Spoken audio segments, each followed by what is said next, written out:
soy Mati. Vivimos en Itamambuca con mi novia Ivy. Itamambuca es esa playa que está ahí. Y esto que voy a decir ahora me pone muy contento.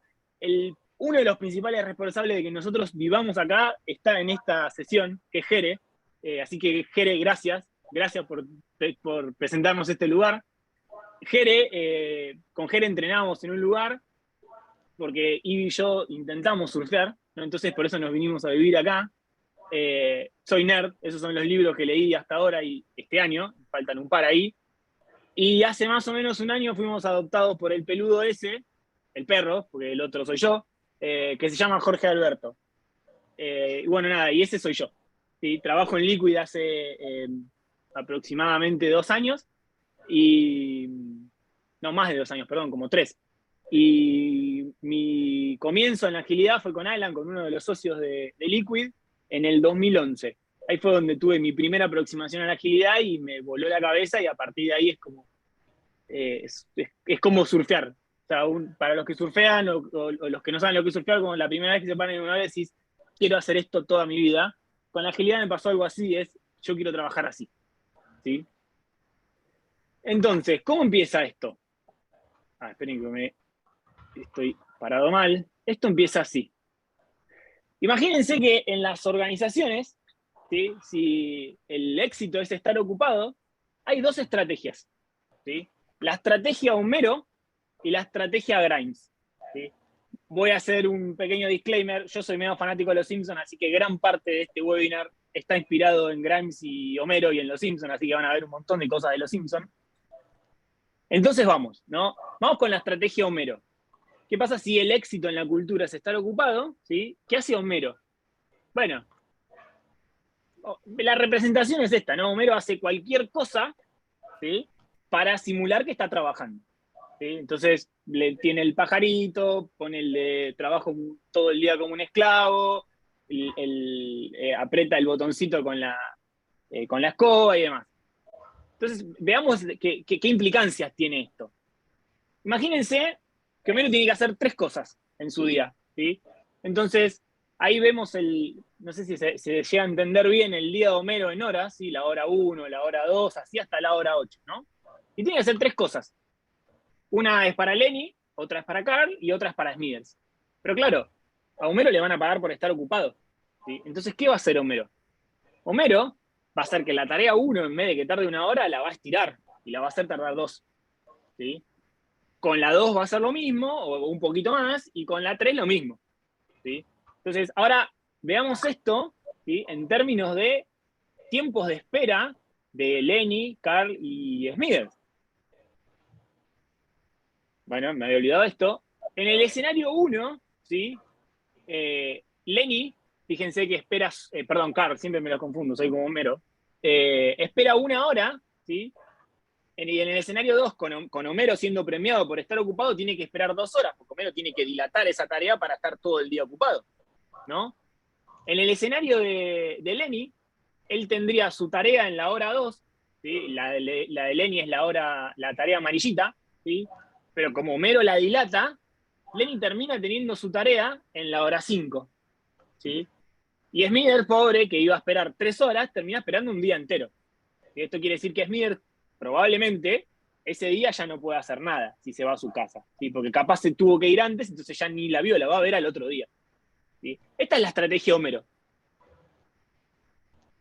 Pero esta es la estrategia Grimes, ¿sí? Que es un poco lo que decía Francesco.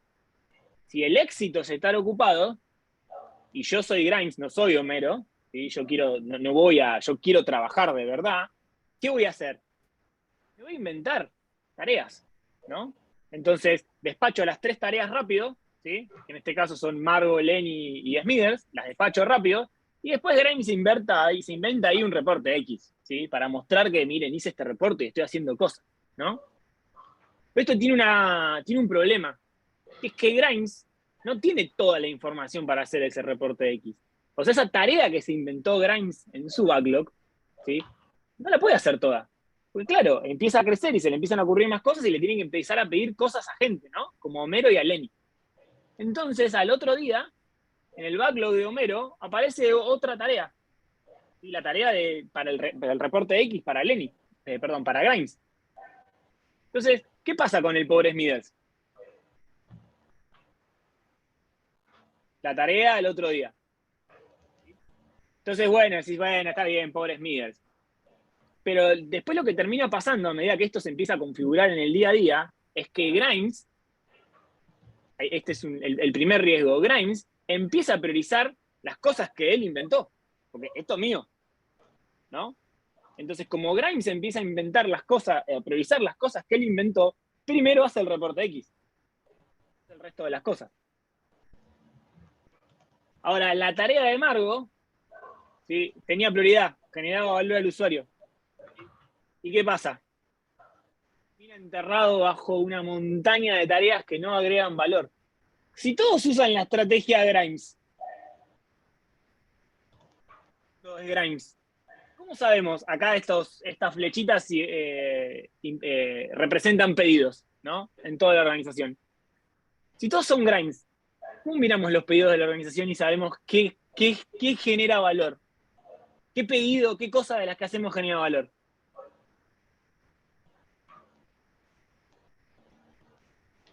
Y ahora la pregunta que a mí me encanta hacer es, ¿y por casa cómo andamos? Piensen en su organización, en la organización en la que están ustedes, ¿sí? ¿Hay más Grimes o hay más Homeros? Para mí coexisten, o sea, tenés algunas personas que, justo hoy tuvimos una charla, que el backlog les da lleno y dicen, che, pero acá están sobredimensionadas algunas tareas. Cuando explicaba recién el ejemplo de Homero, dije, ajá, acá entraría, y después tenés mucha gente que busca todo el tiempo generar y buscar cosas nuevas y demás, y a veces pierde el foco, le digo yo, Poco. de qué es lo que, en qué estamos aportando valor. Y cada tanto tenés que Bien. volver a traerlos a la realidad. Sí, definitivamente va a haber un balance entre uno y otro, ¿sí? No va a haber todo un lado o todo el otro. Ahora, pero la gran mayoría, si tuvieses que inclinarte por uno de los dos lados, No, yo creo que va más por Grimes. ¿el resto? ¿Qué opinas? También. Más Grimes que Homero. Lo que suele pasar en las organizaciones, más yo vengo de la industria del software, ¿no? Entonces en la industria del software hay más Grimes que Homero, ¿sí? Porque es trabajo, o sea, voy a cambiar industria del software por todo lo que sea trabajo intelectual. Si están en una industria que implica trabajo intelectual, ¿sí? Es más probable que tengan más Grimes que Homeros, ¿sí? Porque a la gente el trabajo intelectual lo mueve. Por lo general la gente elige ese estilo de trabajo, ¿sí? Entonces, estamos ante un problema, ¿sí? Que es, miramos la organización y sabemos, ¿sí? Que hay cosas que no están generando valor. Y acá voy a... que la va a poner peor. Que hasta acá veníamos, como veníamos, yo lo hice a propósito, ¿no? Como venía más en peor, lo voy a poner un poquito peor. Ay, perdón, me pasé. Bueno, esto es lo que les decía recién, ¿no? Si todos usan la estrategia Grimes, es como que nuestra organización es una autopista llena de autos, ¿sí? Y cada autito rojo, imagínense, es cada pedido de ustedes en el backlog de otra persona, ¿sí? Esa es la complicación. Lo que quería contarles a continuación de que se pone un poco peor es, este libro me gustó mucho, lo leí hace un poquito, 2 meses, y Gary Hamel dice que las organizaciones modernas se enfrentan a 3 desafíos, que es que la organización sea capaz de cambiar al ritmo del cambio, ¿sí? Que sea dinámica, eh, poder construir una cultura que inspire a las personas, ¿sí? A que den lo mejor de sí, ¿sí? Y la tercera, que es la que me importa a mí, es que la innovación sea trabajo de todos, ¿sí? Lo que dice en este libro que el management, y que el management es responsable de esto, ¿no? Pero que la innovación ya no es de un ente, ¿sí? Ya no es el área de innovación. La innovación tiene que ser parte del trabajo de cada una de las personas, ¿sí? Y hay una condición necesaria y suficiente para innovación, ¿cuál es? ¿La conocen? ¿Saben cuál es la condición necesaria y suficiente para la innovación? Yo estoy casi seguro que sí, lo que quizás no saben es que es esa. De errar, Querer, de equivocarse. querer, sí. Perdón. Querer, errar. Bien, la de errar es fundamental que la cultura que la cultura de organización no castigue el error. ¿Sí? Eso es una condición habilitante. ¿Sí? ¿Qué más? ¿Qué más emerge? ¿Qué más se les ocurre? Liberar tiempo y espacio para pensar. Exacto, el tiempo. Mi ejemplo acá es, todos conocen la historia de Newton y la manzana. Como Newton pensó en la gravedad. ¿Sí? ¿Saben qué estaba haciendo Newton cuando se le cayó la manzana en la cabeza? Estaba contemplando. Estaba sentado abajo de un árbol contemplando. Y Newton trabajaba como profesor de matemática en una universidad en Inglaterra. Entonces a él no se le ocurrió la teoría de la manzana mientras estaba dando clases. Se le ocurrió mientras estaba sentado contemplando. O sea, tenía tiempo libre. ¿Sí? Ese es el concepto de Slack. ¿Sí? El tiempo libre, entre comillas, libre, que dedico a la innovación, ¿sí? O a la mejora continua. ¿Y cuál es el mito de la eficiencia total? El mito de la eficiencia total es el de la autopista. Es pensar que soy más eficiente cuando hago más cosas. ¿Sí? Lo cual es, ahora vamos a ver más adelante que no es así. ¿Sí? Entonces, hasta acá, como yo pensé la charla, era como a todo en bajada. ¿Sí? Empezar a contarles cosas y tirarles todas malas noticias pálidas. Estamos ocupados, las personas se inventan trabajo porque por lo general las culturas de las organizaciones premian el estar ocupado. Después, el desafío de las organizaciones actuales es innovar, que la innovación sea trabajo de todos, pero ¿cómo hago si están todos ocupados? ¿No? Entonces, de acá para adelante, bueno, este era otro chiste de los Simpsons, que para los que le gustan, no sé si se acuerdan, que es cuando Ken Brockman le pregunta si es hora de entrar en pánico y golpearse las cabezas unos a los otros, y el doctor Cocoon le dice, yo diría que sí, bueno, no, yo diría que no. ¿Sí? Porque acá, como soy nerd, lo que viene a salvarnos, o quizás ayudarnos a pensar de una forma distinta, es la teoría de colas. ¿Sí? La teoría de colas es un estudio matemático de las colas o las líneas de espera dentro de un sistema. ¿Sí? Esta teoría lo que hace es estudia los factores, ¿sí? Como el tiempo de espera, la capacidad de trabajo del sistema, ¿sí? Sin que llegue a colapsar el sistema. ¿Sí? Entonces, la relación, ¿sí? Entre romper el mito de la eficiencia total, el Slack, y el Slack como la mejora continua, para mí está acá. ¿Sí? Está en entender esto que vamos a conversar ahora. ¿Sí? Esto es así. Un eje X que dice porcentaje de utilización. ¿Sí? Acá vamos a hablar, o sea, esto es de la cola, ¿sí? Pero vamos a cambiarle el nombre y vamos a ponerle que eso es porcentaje de utilización de una persona, o sea, capacidad de tiempo que estoy trabajando, ¿sí? O puede ser un equipo, capacidad de utilización de ese equipo. Y lo que hablaban ahí es cuántas cosas el equipo planifica hacer. ¿Sí? Y en el eje de las Y o de las Y hay una relación entre el cycle time, ¿sí? Y el service time. ¿Qué es el cycle time? El cycle time es el tiempo que espera una persona que nos pide hacer algo. ¿Sí? O sea, cada vez que un trabajo entra a esa cola, empieza a correr un relojito que es el cycle time.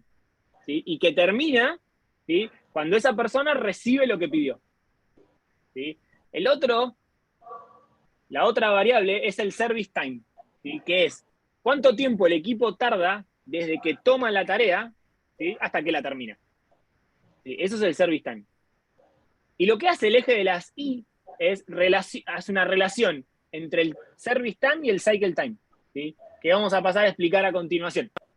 Lo que quiere decir esto es que cuando el porcentaje de utilización, ¿sí? Del equipo, o sea, cuando el equipo, ¿sí? Está al 50% de su capacidad, la relación que hay entre lo que el equipo tarda en hacer algo y su cliente espera es de 2 veces. ¿Sí? O sea, cuando el equipo está al 50%, si un usuario me pide hacer algo y el equipo tarda una semana en hacer ese algo, el usuario va a tener que esperar, el usuario o el cliente va a tener que esperar 2 semanas. ¿Sí? Esto empieza a crecer en un momento de forma exponencial, ¿sí? Y es cuando el equipo está al 90% de utilización y tarda una semana en hacer una cosa, quiere decir que el cliente que está esperando va a esperar 10 semanas. ¿Sí? Acá yo les cuento una anécdota personal. Yo hace 2 o 3 meses más o menos tuve que ir a renovar mi registro de conducir. Y todo el proceso yo tardé aproximadamente 4 horas desde que entré hasta que salí. Y fui cronometrando, porque soy un nerd, los tiempos en los que me atendían. Yo les puedo asegurar que ningún tiempo superó los 2 minutos de atención. O sea, yo iba a una ventanilla y en 2 minutos ya estaba afuera. Ahora, para la siguiente ventanilla, yo estuve esperando por lo menos 40 minutos. Ventanilla y ventanilla. ¿Sí? Para tener 2 minutos de atención. ¿Sí? Eso, después en el global se puede hacer un cálculo de eficiencia del proceso. Pero en realidad esto, ¿sí? Ahora la voy a poner un poquito peor, esto funciona así cuando los pedidos que el equipo recibe son todos más o menos iguales y no tienen tanta variabilidad. ¿Sí? No tienen, el equipo conoce bien lo que hay que hacer y entiende bien lo que hay que hacer. Y además, con la variabilidad me estoy refiriendo al tamaño. ¿Sí? Cuando el tamaño de lo que recibe el equipo es variable, eso se llama batch, o un trabajo de, no sé, en vez de ser una cosa, en realidad son 5 cosas escondidas en una sola cosa, en un solo pedido. La curva, fíjense que ahora la curva negra es la que vimos antes, las que les contaba antes. La curva roja es cuando el trabajo que arriba, el trabajo que llega, ¿sí? No es uniforme. O sea, cuando son pedidos con mucha variabilidad. Fíjense que la curva se pone exponencial mucho más rápido. ¿Sí? Con un 50% de utilización ya la relación es de 5 veces. ¿Es azul la curva, Mati, o estás con otra curva? No, perdón, lo que quería decir es la curva negra es la anterior, ¿sí? La que vimos antes, la curva azul es la nueva. Ah, ok. Dijiste la curva roja, por eso me quedé mirando.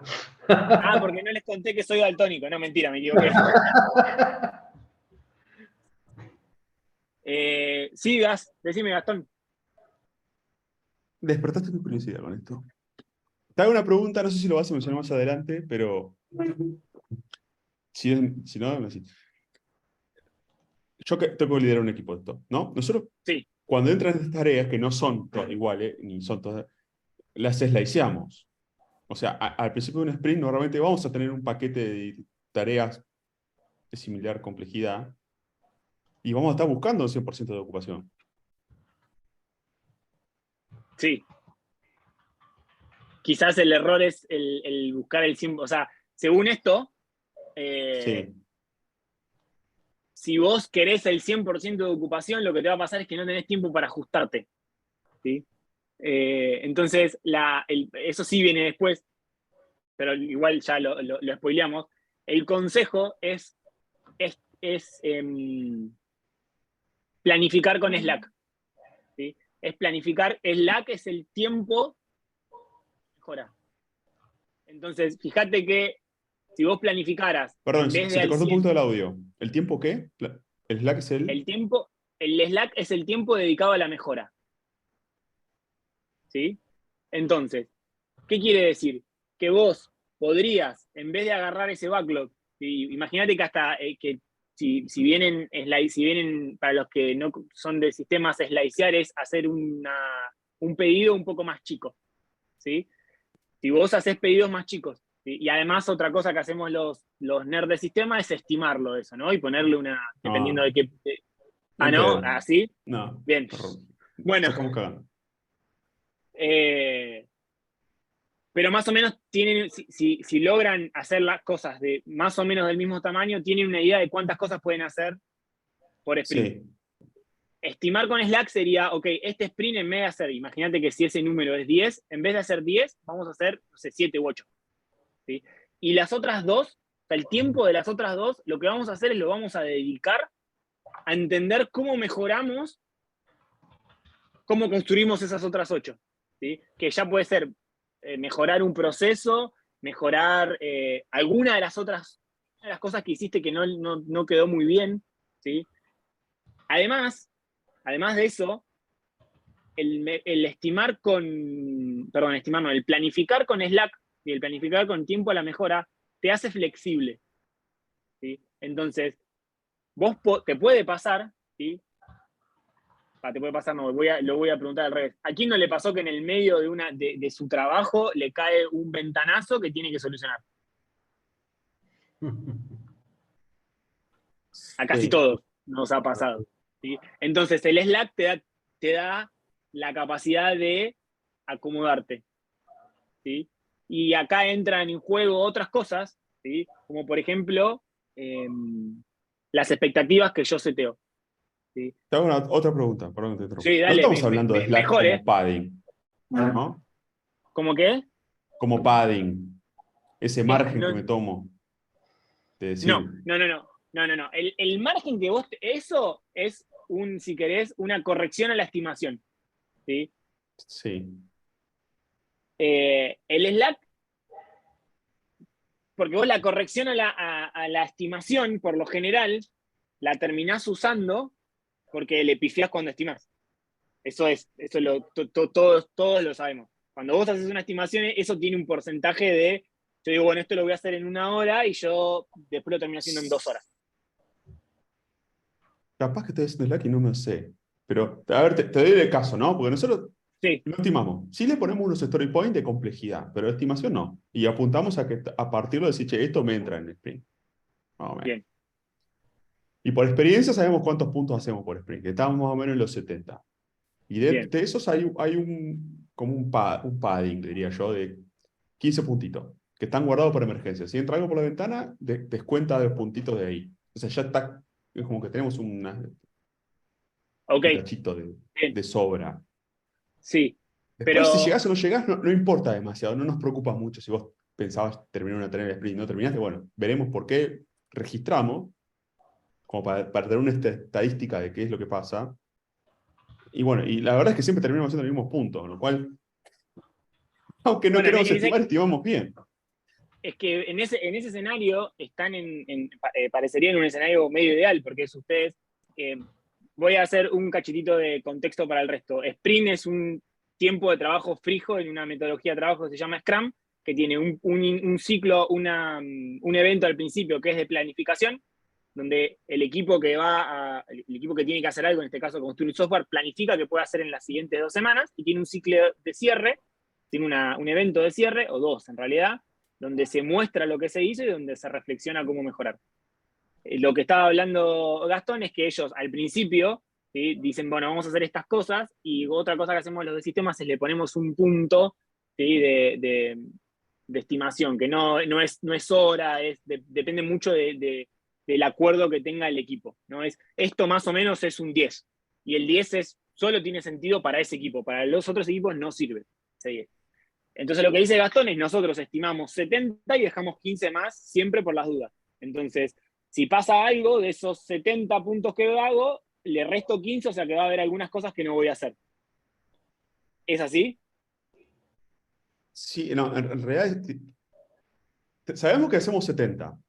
Entonces Sí. planificamos 55. Ah, sí, están planificando Y con hay... Slack. Somos unos capos. Qué va. Están planificando con Slack. Planificamos 55 y si entran tickets de emergencia, los hacemos hasta donde nos dé. Bien. Pero siempre terminamos en 70 igual. Es como... Llega un punto de decir, bueno, no le... Pero entonces, lo que estaría leyendo es que todo el tiempo entran cosas nuevas.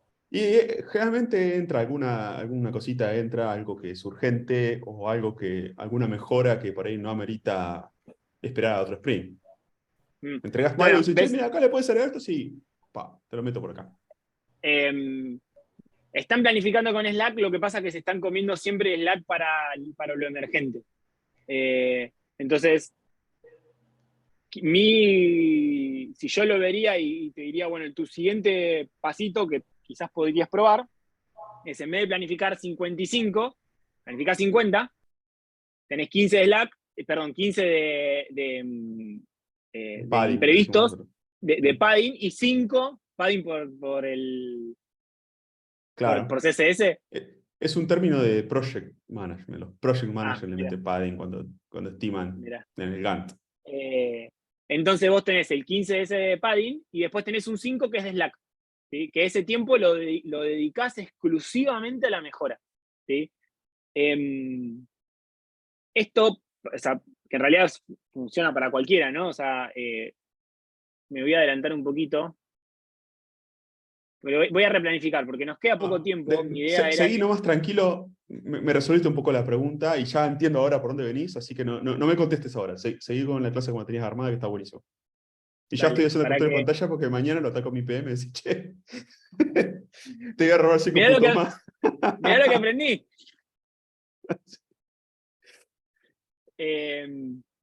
Bien, el resto, ¿algo que quieran aportar o preguntar?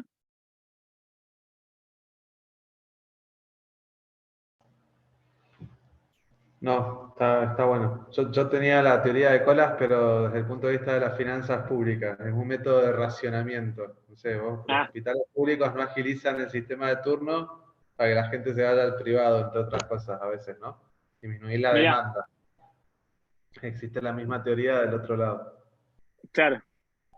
Bueno, lo que pasa es que nosotros la miramos desde el punto de vista de esto se para desde la eficiencia. O sea, esto, en realidad, la teoría de colas nace en 1900 y pico, o sea, bastante Sí. antes del software.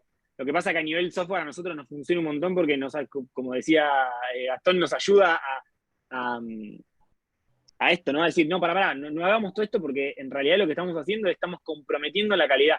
Y a la larga, si vos comprometer la calidad, en el corto plazo parece buenísimo porque hacemos un montón de cosas. Al largo plazo es tremendo, y porque no te permite mejorar. O sea, llegás a un punto donde querés mejorar y te cuesta mucho mejorar porque la calidad es muy fea. En el software eso se ve mucho. Pero no solamente en el software, en un montón de organizaciones. Mi primer trabajo fue en un banco, en un área que se llamaba control de gestión. Y había tan poco Slack para la mejora que todo el proceso de planificación del banco, cuando yo empecé a trabajar, después se cambió, se hacía con Access. Estaba programado en Visual Basic con Access. Y las bases se rompían, porque solo soportaban 2 GB de memoria, y se rompían las bases y se te rompía el proceso de reporting a la dirección.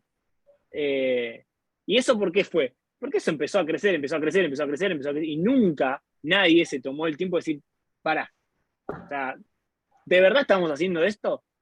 ¿De verdad? Y para ponerle un nivel más de complejidad estaba programado en francés, porque el que lo había hecho era un francés. O sea, que es peor. O sea, no tener el espacio para la mejora te lleva a un lugar donde después cuando querés mejorar te cuesta mucho.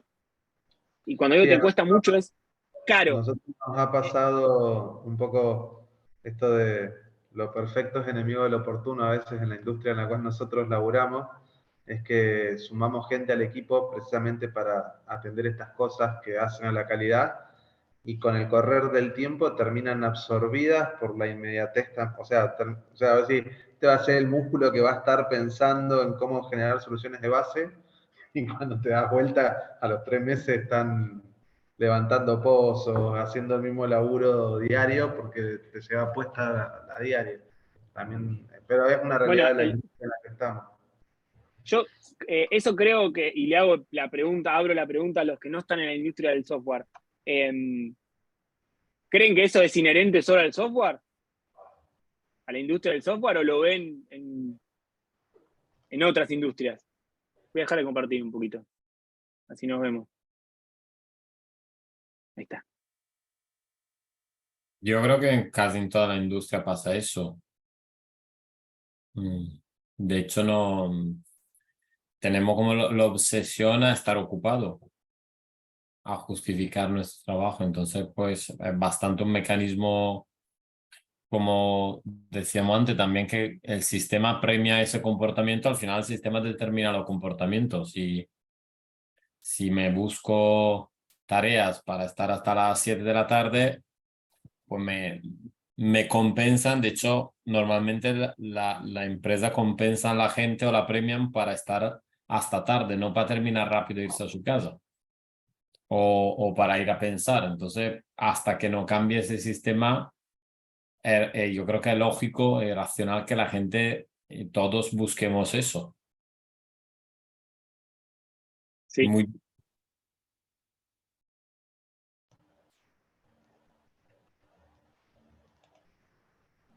Es todo así, ¿eh? No me pasa y en el laburo anterior tampoco me pasaba. Y la organización no tenía esas mañas.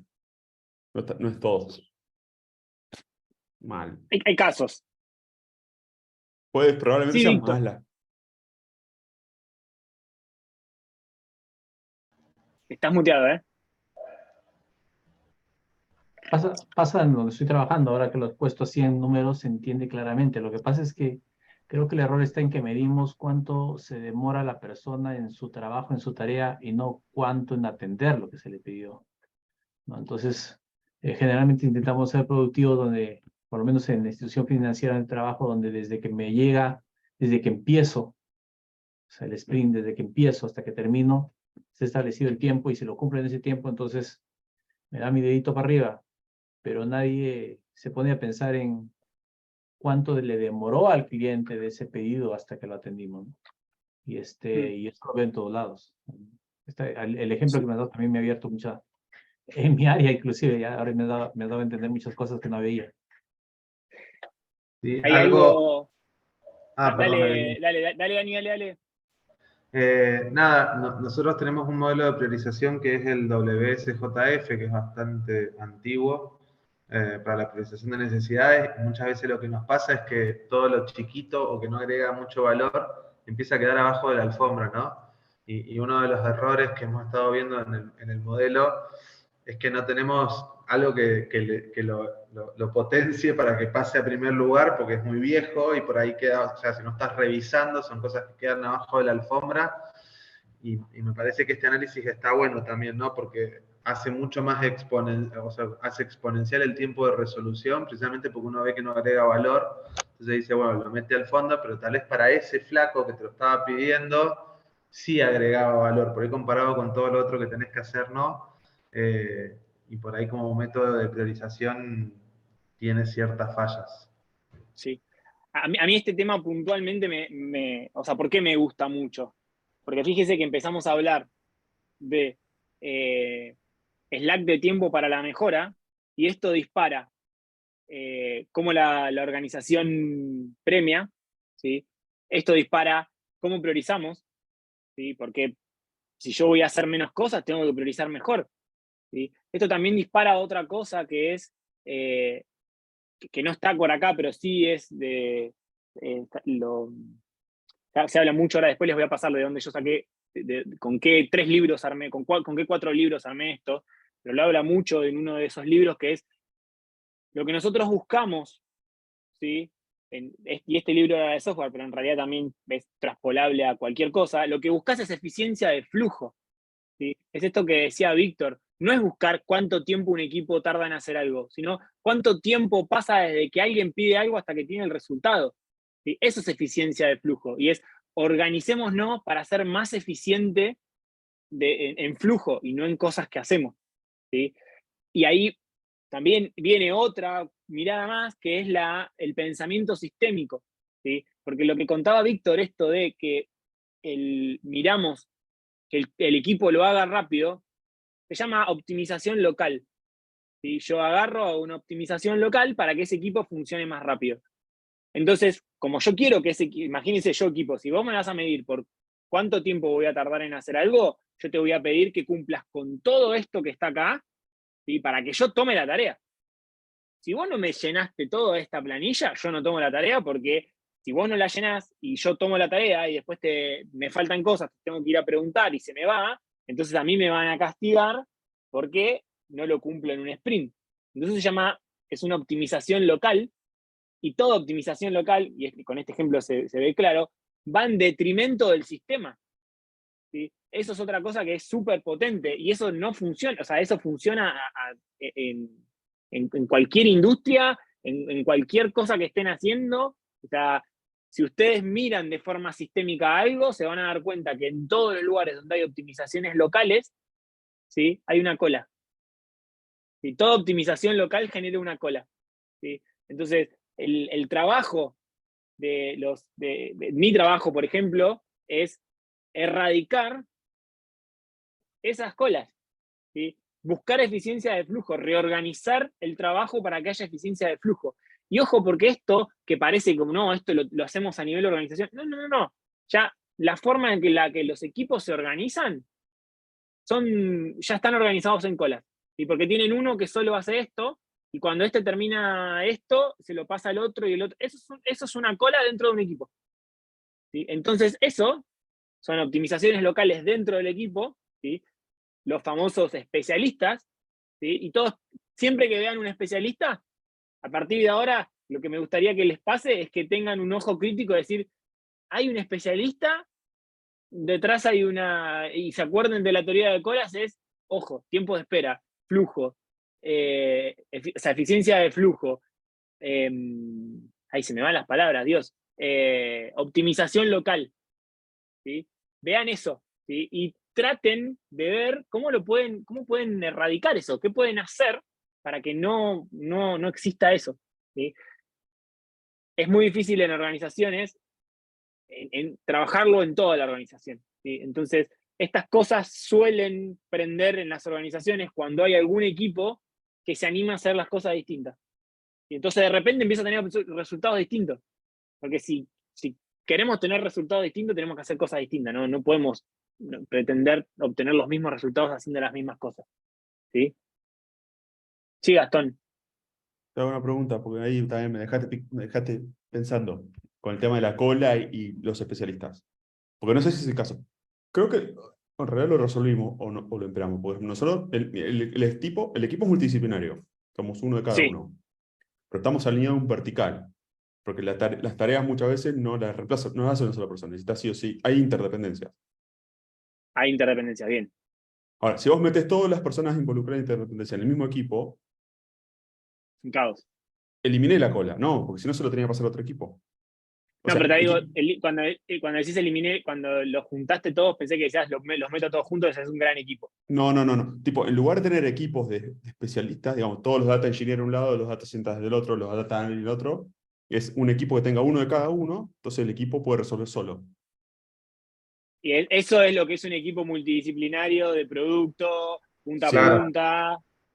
A eso se ahí le. das como una célula de producto y armás el equipo de claro. desarrollo con la gente que va a participar del desarrollo de ese producto. Sí. Y eso también funciona, o sea, fuera del software, ¿eh? Sí, No sí. sé, quizás, no sé, Francesco, si tenés. Nosotros hacemos eso para elaborar procesos corporativos y que no estamos haciendo un software. Distintas gerencias se tienen que poner de acuerdo y en vez de que estén todas, que vaya pasando un proceso corporativo entre distintas áreas, trabajan todas en una célula de producto que no es un software ni nada por el estilo, y es la definición de un proceso corporativo en una empresa tan grande, requiere de mucho trabajo, entonces eliminás eso que hacía referencia a Gastón. No tenés tiempos de espera de otras áreas, pues ya tenés en el equipo de desarrollo el equipo de decisión. Les debo confesar que recién vuelvo a escuchar, o sea que si me preguntaran algo, o sea, si interactuaron entre ustedes es lo mejor que me pudo haber pasado. No, Ah, nos aclaró Daniel cómo lo hacía esto a escala, digamos. bien, gracias. Yo le iba a preguntar a Francesco porque él nos había contado que él trabajaba con Scrum en cosas no relacionadas al software. Entonces quería preguntarle si tenía algún ejemplo de lo que contabas vos, Gastón, pero no relacionado al software. Pero no sé si Dani ya lo contó. No, bueno, no sé si Dani lo contó, pero a ver, en realidad el problema al menos de los equipos, de los proyectos donde trabajamos nosotros, que el contrario, es decir, son normalmente equipos muy chiquitos que tienen que pero hacer muchas cosas. Entonces no es tanto que haya mucha complejidad en la organización y tú tengas que esperar otras áreas, otro equipo que te entregue en parte, sino que dentro del mismo equipo muchas veces tú tienes que atender muchos diferentes proyectos, por así decirlo. Entonces creo que es un problema que al final termina en lo mismo porque estás esperando muchas veces a gente, pero porque está pillada por muchos lados. Pero que es un problema diferente, aunque más o menos nos lleva, creo, a un punto parecido. Parecido. Lo que sí creo que lo que nos cuesta mucho es que me parece muy interesante a la hora de encontrar un ritmo. Aunque encontremos nuestro ritmo de trabajo, da igual que sea estimando o no estimando con número o no, porque yo no creo mucho a los números, pero lo que decía Gastón, de que uno, como lo siente más o menos, lo estima, más o menos va conociendo cuál es su ritmo. Pero yo creo que básicamente este ritmo siempre lo estamos pensando como con un número de revoluciones más alto de lo que sería óptimo, como para hacer más. Yo creo que si lo estimáramos para hacer un poco menos, al margen de lo imprevisto que pasan, tendríamos más capacidad de ser creativos, de aprovechar las cosas que puedan pasar, porque yo veo, por ejemplo, que muchas veces pasan cosas dentro del equipo que serían muy interesantes profundizar, pero siempre no hay tiempo porque hay que cumplir con la tarea, con lo que nos hemos comprometido a hacer, ¿sabe? Entonces, quizá lo que yo pienso es que no sea solo una cuestión de lo que decía, o sea, me parece interesante la diferenciación que habéis hecho antes de no es solamente un tema de margen por lo imprevisto, por las cosas que te van entrando, que también, pero también que aunque no te entren imprevisto, como tener un tiempo de libre disposición del equipo, porque confiando que el equipo es capaz de encontrar cosas más interesantes sobre las que trabajar. Y aunque no estén establecidas antes, y creo que eso me parece muy, muy interesante como idea, como aprendizaje. Aunque nada fácil, ¿no? Pero porque si tienes siempre el motor a tantas revoluciones, por eso vas en un coche en esa autopista muy rápido y te pierdes muchas cosas que podría aprovechar, creo yo. Sí. Entonces, un poco es un dilema, vamos, no es muy fácil, pero me ha hecho pensar un poco lo que habéis comentado. Me gusta la analogía del auto y las revoluciones porque también se funde el auto a muchas revoluciones. O sea, no, si no tiene, el auto tiene que ir a sí, el auto, iba a decir cualquier vehículo, pero pongamos el auto, tiene que ir a una cierta revolución óptima. ¿Sí? Puedo ir, en algún momento subir de revoluciones, pero no me puedo quedar ahí. ¿Sí? La analogía con los equipos es igual, puedo tener momentos de mucha carga. O sea, otra vez, yo tengo muchos ejemplos de software que cada vez que nos acercamos a una puesta en producción grande, y es probable que tengamos un momento de carga. ¿Sí? Ahora, no podemos estar todo el tiempo a ese nivel de carga porque nos fundimos, ¿sí? O nos quemamos, decimos nosotros en sistemas. Que yo creo que es una de las causas por ahí no me acuerdo quién fue que dijo, que nos decían de lo que termina pasando con la rotación. Mucha gente se termina yendo de los trabajos porque está quemada, ¿sí? Porque no puede soportar el ritmo, por lo que sea. También en el sistema hay mucha competencia económica, eso me queda claro. Pero lo que suele pasar con los perfiles que no se mueven por plata, se mueven por burnout. O sea, un perfil se mueve por plata o por burnout. ¿Sí? Bueno, también dicen que está muy relacionado, que no sé si la escucharon alguna vez la frase, que es: nadie renuncia a un trabajo. Uno renuncia a su jefe, en realidad. Nadie renuncia a una organización, uno renuncia a su jefe. ¿Sí? O a su manager, pónganle el nombre que quieran. Me había quedado otra cosa ahí en el tintero dando vueltas pero bueno, se me pasó. Se me pasó, así que ya volverá. Entonces quería contarles un poquito qué hacer, ¿no? Porque hasta ahora les tiré un montón de pálidas, ¿no? Porque fue, la gente se inventa trabajo, no hay espacio para la mejora, necesito espacio para mejorar, porque si no, no puedo cambiar, y todo lo que les dije, bueno, ¿y qué puedo hacer? Voy a volver a compartir un poquito de pantalla.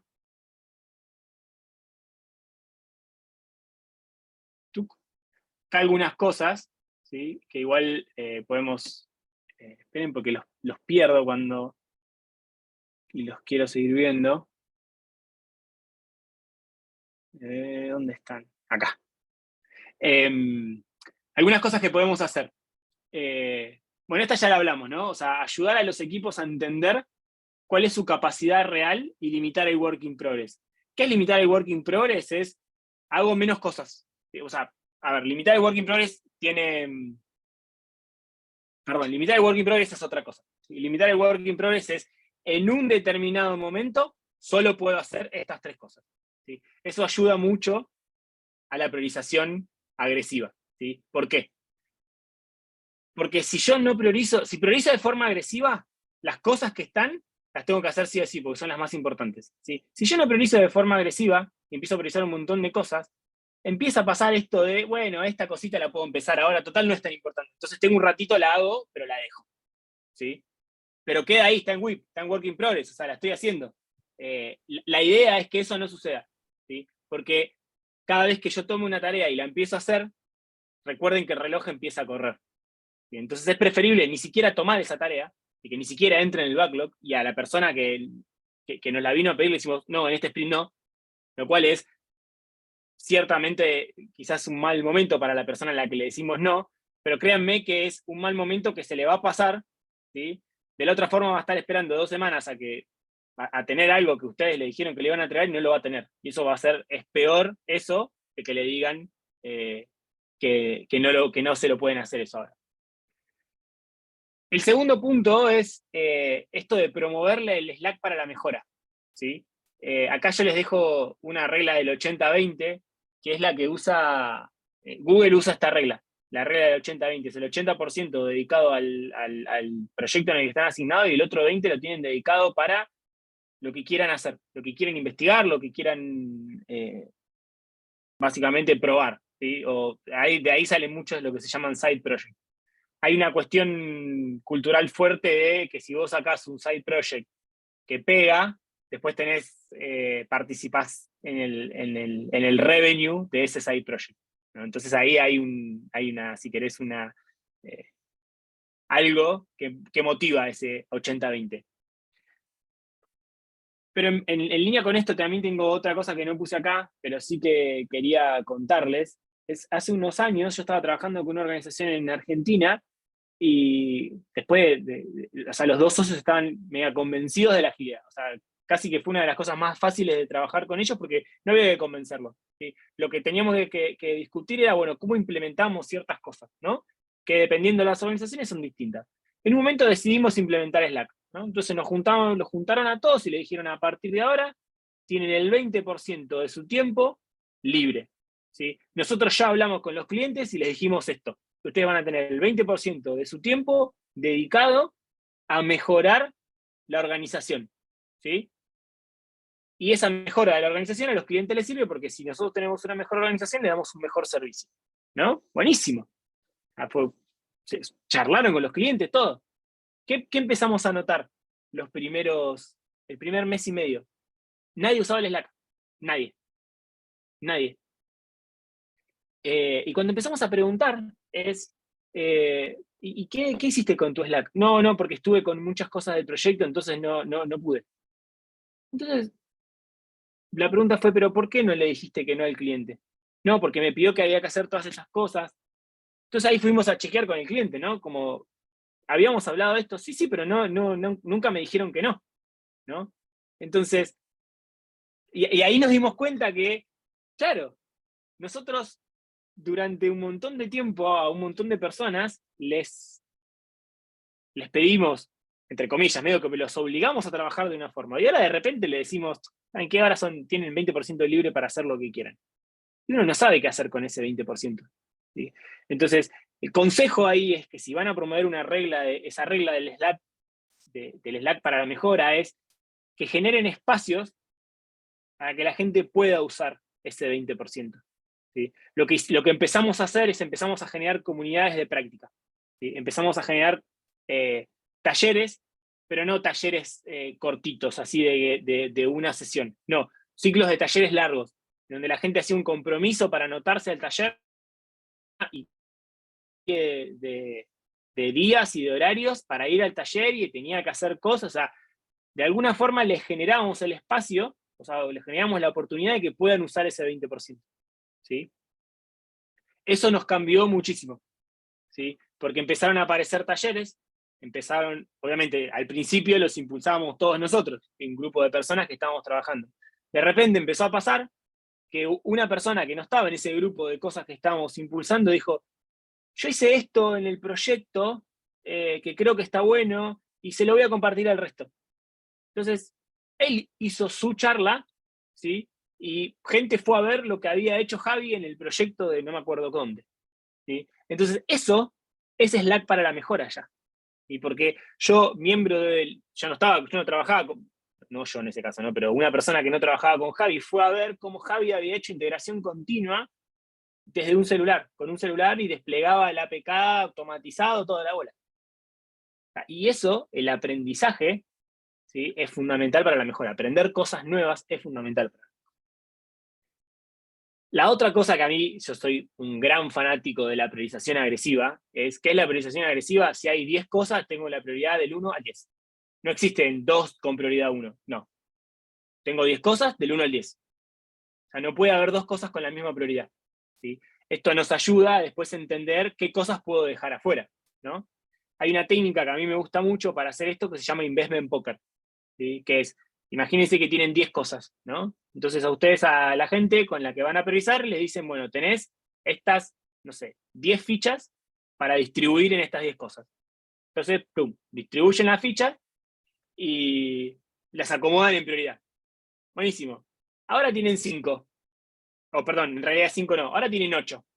Vuelvan a distribuir esa, o sea, limpiamos todo lo que, o sea, le sacamos todas las fichas, dejamos la prioridad, pero ahora tienen 8. Entonces se vuelve a hacer el ejercicio, ¿sí? Vemos si hay que reacomodar algo, vuelta, se sacan todas las fichas, ahora tienen 5. Cuando llegan al 50%, o sea, cuando le bajan a la mitad el presupuesto, una cosa muy interesante que yo vi pasar casi siempre es la prioridad 1 y 2 no se mueve. Siguen siendo las 2 más importantes, son las 2 más importantes. Ahora, de la 3 para abajo, es increíble cómo cambian. O sea, me ha pasado que lo que quedó en prioridad 3, ¿sí?, en la última vuelta, al principio estaba en prioridad 6, 7, muy abajo, ¿sí? Entonces, el poner restricciones para la priorización nos ayuda a pensar, ¿sí?, y nos ayuda a elegir mejor, ¿sí? Ok, tengo esta ficha, ¿dónde la pongo? ¿Sí? La otra analogía que también puede funcionar es invertir como si la plata fuese tuya. Pero como eso, en definitiva, la plata no es tuya, funciona mejor primero darles para que tengan más y después empezar a poner restricciones para que tengan que pensar, para que tengan que pensar mejor a dónde van a distribuir su voto en este caso, o su dinero. O sea, la analogía la pueden hacer como quieran. El ejercicio se llama el test de los $100, que originalmente se hace con billete de 10, 15, ¿no?, lo que sea, y le dan $100 a una persona y esa persona tiene que invertir. Bueno, fíjense, acá me adelanté a generar condiciones para que la gente pueda usar su Slack, ¿sí? Lo que hablábamos antes, esto de generar los espacios para que la gente se pueda adueñar de eso. Y para desenmascarar el trabajo inventado, que no genera valor, esta técnica, no sé si la conocen, el Value Stream Map. ¿Escucharon hablar de ella? Sí. No tan Bien. desarrollada. La de los $100 es lo que más usamos. En todas las Claro. reuniones, cuando se pone algo complicado, agarro el saco y le digo, acá tiene $100 cada uno, y ahí empezamos a hacer el ejercicio y funciona, y es como vos lo decís. Qué bueno. El Value Stream Map es muy fácil de hacer, ¿sí? Se traza una línea, ¿sí? Entonces se pone cuánto tiempo tardo en hacer algo, ¿sí?, hasta que se bloquea, y cuánto tiempo tardo en que se desbloquee para seguir con la siguiente tarea, ¿sí? Eso es el Value Stream Map. Y si lo miramos de punta a punta y sumamos el tiempo total, ¿sí?, que me lleva a hacer todo, ¿sí?, y eso lo pongo como denominador. Y como numerador pongo el tiempo que estoy trabajando, me va a dar la eficiencia del proceso, ¿sí? Entonces, en el caso, ¿se acuerdan que yo les contaba de cuando fui a hacer el registro y la renovación del registro? La eficiencia de ese proceso me había dado 0,000001, una cosa así, era bestial, porque yo había estado 4 horas y media y o sea, en el lugar, y solo 7 minutos de interacción con un ser humano había tenido. Entonces la eficiencia del proceso era malísima, ¿sí? En ese caso probablemente, no sé si se podrían eliminar trabajo que no genera valor, porque no conozco cómo es el sistema por detrás, pero en las organizaciones sí que podemos, ¿sí?, encontrar aquellas líneas de espera. Pero ¿por qué estamos haciendo esto? ¿Sí? Y acá tengo un ejemplo para contarles de una historia. Estaba trabajando en un banco que estaban generando créditos para el campo, ¿sí? Y esos créditos para el campo están solventados por unas organizaciones en Argentina que se llaman SGR, ¿no? Entonces, cuando yo soy productor de campo y quiero comprar una cosechadora que sale, no sé, 2 millones de dólares, no tengo idea, ¿no? Sale 2 millones de dólares, yo voy al banco y el banco me dice, ok, tenés que ir a la SGR, ¿sí?, sacar una garantía, porque si vos no me pagás, yo le voy a ejecutar la garantía de la SGR, decía el banco, ¿no? Ese era el contexto, ¿no? Entonces en un momento estábamos revisando el proceso y estábamos revisando créditos que se caían, o sea, que estaban aprobados, perdón, que no llegaban a aprobarse porque se caían, ¿no? Entonces empezaron a escarbar y encuentran que había un paso en el cual se caían, no sé si el 50% de los créditos, que era el pagaré del cliente, ¿no? Como el cliente no firmaba un pagaré, la carpeta no estaba completa y se caía el préstamo. Entonces yo escucho eso y les pregunto, ¿y el pagaré para qué lo haces? No, el pagaré se hace como esto, como que el cliente te va a pagar. Pero el respaldo, en este caso, no es que el cliente te va a pagar, el respaldo lo tiene la SGR. Sí. Entonces el pagaré está de más, no hace falta. Y ahí se quedaron todos. No, no hace falta. Fíjense, era un proceso que ya estaba ahí, el pagaré ya estaba y lo metieron en el pagaré y chau. O sea, tuvo que venir alguien que yo no era un genio, no soy un genio, simplemente vengo con una visión externa fresca y con, como le digo yo, la impunidad del consultor, que uno es como como los bufones que eran los únicos que se podían reír del rey y seguir vivos. Bueno, así un poco somos los consultores, ¿no? O sea, tenemos esa impunidad de decir cosas de afuera y que la gente las tome o no las tome. Esta herramienta en particular, el Value Stream Map, para mí es una de las mejores cosas que pueden hacer para descubrir ese trabajo que no genera valor, ¿sí?, a nivel flujo. Después hay otra, que esta me la contó un colega, Alan, yo lo nombré a Alan Simen al principio, que no se acuerda, y yo ahora no me acuerdo dónde lo había leído, que decía algo así como, si vos querés saber si una cosa que haces genera valor, no la hagas.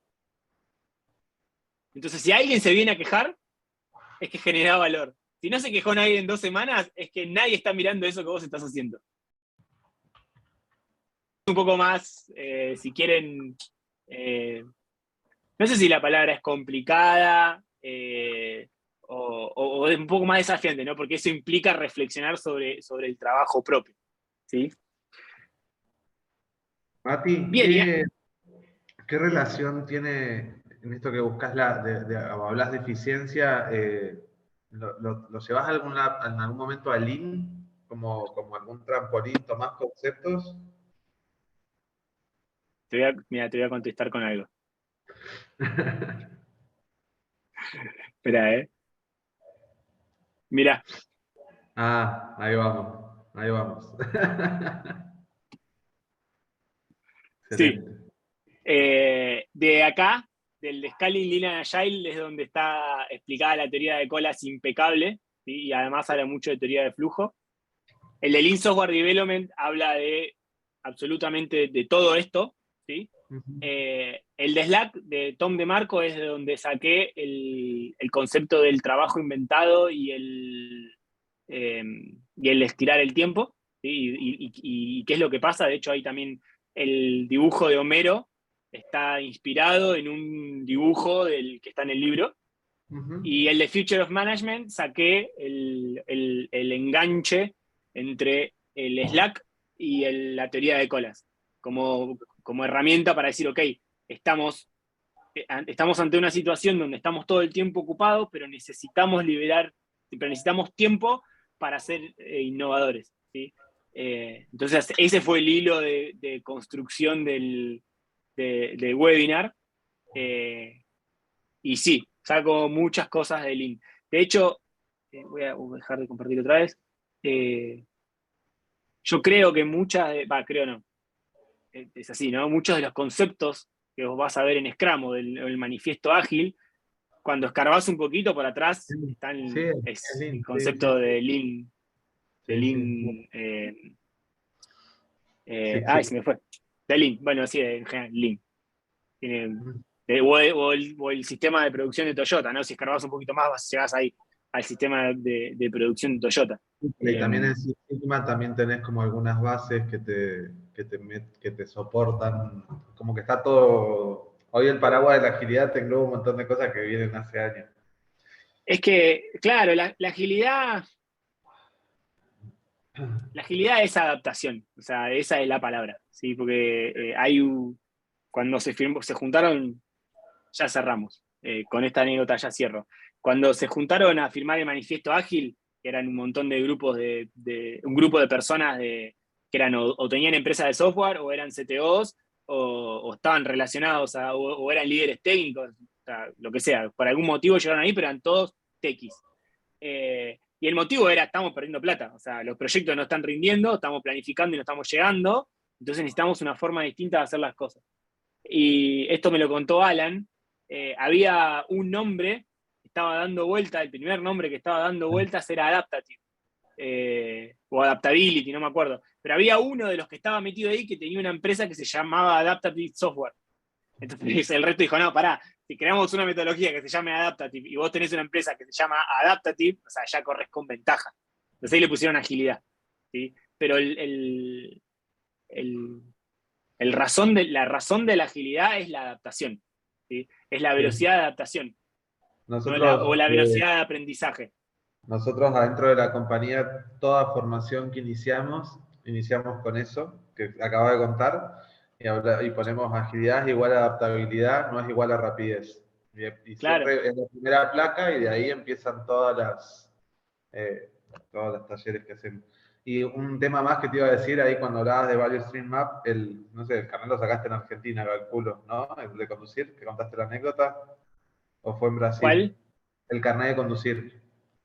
En Argentina, sí. Bueno, yo lo saqué hace un mes y medio y tardé 45 minutos desde que entré a la puerta de la municipalidad y salí con el carnet nuevo. Tremendo. Y es el mismo proceso, porque es el carnet nacional, o sea, el proceso es uno, estaba muy aceitado, para mí era, o sea, el que lo había agarrado era muy lean de pensamiento, y mientras te estaban verificando la documentación, te estaba teniendo el médico en el box de atrás. Entonces, cuando salías del médico tenías la documentación verificada y ibas a esperar la impresión del carnet nuevo. Claro. Estaba muy bien aceitado. Yo que soy medio freak también de esas cosas, estuve pidiendo los tiempos y vi cómo solapando tareas hacían más rápido el flujo. Claro. Bueno, una cosa que Gastón ahí decía, que antes de eliminar las dependencias, hay veces que, o de las esperas, hay veces que no podés eliminar la espera. Y este es un caso puntual, o sea, el que te hace el papeleo no te puede hacer el chequeo médico, ¿sí? Claro. Ahora sí podés encontrar en el libro no me acuerdo si es en el de Lean Software Development o de Lean o Implementing, o lo que sea, cuentan cómo es el proceso de desarrollo de productos de Toyota. O sea, se ponen de acuerdo y empiezan a desarrollar, pero se van sincronizando, ¿sí? Exacto. Todo el tiempo se van sincronizando. Y ninguna decisión es tajante. Entonces, tienen una cola. O sea, hay una línea de espera entre uno y otro, pero está tan aceitada la forma en la que se comunican y la forma en la que toman decisiones que los de matricería no tienen que esperar a que los de producto terminen de diseñar el producto. Exacto. Sí, por eso te traía cómo lo habían resuelto con esto de la simultaneidad. Y obviamente, bueno, la impresión del carnet nuevo no lo pueden solapar ya porque Tenés el OK de médico y el OK documental, pero la verdad que muy bien organizado. Buenísimo. Bueno, de mi parte llega hasta acá. Muchas gracias por sumarse a todos y por venir a compartir esta hora y media acá conmigo.